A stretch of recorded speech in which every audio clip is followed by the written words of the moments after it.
So as the chief financial officer, how do you balance out between making sure that you don't spend or budget out too much money in certain areas that the school runs out of money, and at the same time give out money for the school to grow and improve in different things? Okay. Well, we always try to have a good plan, and that's the key to it. Every year, myself and our administrative council here on campus, we get together and we design the budget for the following year. And we try to have a broad-based representation from across campus, and that really helps us have a feel for what's going on around the school and what the needs are. And through that process, we take a look at those revenues and resources that we feel that we can collect through the year. What enrollment might be, how much we can expect to draw down from our endowment, how much fundraising we expect to do. And then we can look at that amount and we allocate that out through the various departments in their budgets. Those departments, they have control over the budgets in their area, and so they're managing their budgets to fit their needs that they have across campus. And what we try to do as the school year goes on is just to keep a finger on the pulse of what's going on and what the needs are. And as things change from our budget plan, we have to adjust accordingly. So it's really just trying to make sure you know what your options are and that you can react when unexpected things come up that deviate from your plan. So how long does it actually take you to come up with the budget? Is it an all-year-round process, or? Well, unofficially, yes. That's kind of what I live and breathe in my office, and so various times through the year I'm working on budget models for upcoming years, sometimes even 2 or 3 years out. Officially, we can't really start making the process concrete until the August of the preceding year, once the fall enrollment set for that preceding year, and that kind of gives us all the hard information we need to start designing that budget. I work on that through the remainder of August and September, and then the administrative council starts meeting in mid-October, and they meet twice a month during the school year. And their meetings in October and November are primarily on discussing the budget model and making adjustments for what's needed here on campus. The administrative council is made up of the president's staff, plus the academic council, which is the department chairs from around campus, and the Jones Learning Center director and the director of athletics.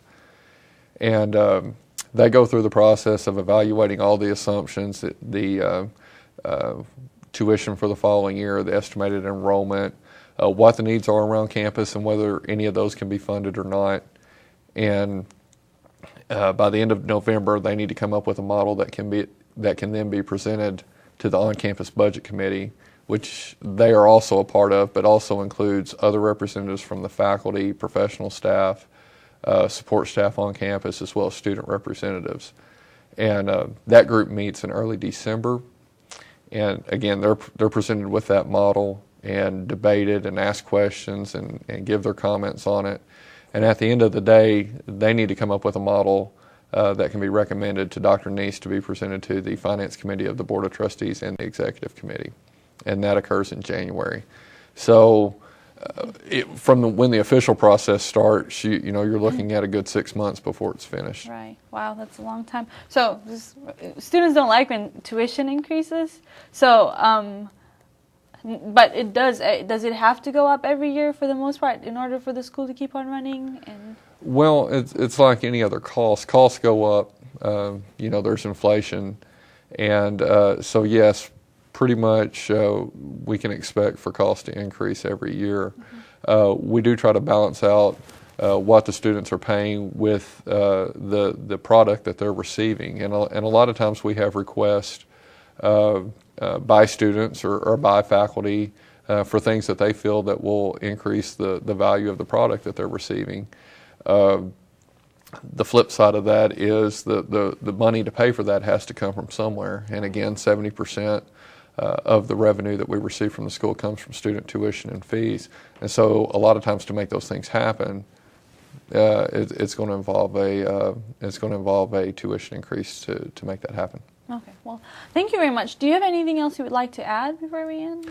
The one thing that I would like to add to that is to remind everybody that when we do create the budget, it's a process that really involves people from all across the campus, and we stretch out so that we get a good idea of what the needs are out there. And there's representation, again, from all departments, from all levels of employees, from the students. We have their representation there so that they can fill us in on what they perceive the student needs to be and what the perception of the students will be of the budget that's designed.